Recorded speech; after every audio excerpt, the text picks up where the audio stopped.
En mi opinión, y así se lo transmitió a la señora ministra, lo que tiene que prevalecer, hacerse realidad, carne, concretarse en los tribunales es el interior superior del niño, que es parte central, eje estructurante de la Convención Internacional de los Derechos de las Niñas y los Niños, que fue ratificada por Chile ya hace muchos años, pero que sin embargo, al parecer, jueces y juezas lo ven como un principio, como una abstracción, y por otro lado, un caso que he vivido hace muy pocos días en La Serena, donde el crimen, el asesinato, un femicidio público de Gabriela Guerrero, una niña de 19 años que fue asesinada en la calle por un tipo que ella no conocía y que dejó a una niña de 3 años.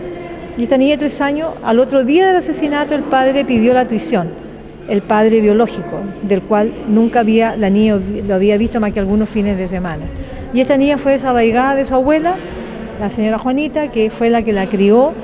junto con su madre que había sido asesinada. Entonces esta niña pierde a la madre y pierde a la abuela, pierde 2 amores, 2 afectos, pierde a su familia. Y por otro lado, claro, la ley dice que el padre tiene la primera opción, el primer derecho a recuperar a un hijo y tenerlo bajo su tuición. Siendo eso verdad y siendo así y feliz porque el padre reclame a su hija, creo que habría que existir criterios de transitoriedad para poder, irse pegando de a poco a esta niña de su amor y su afecto por la abuela.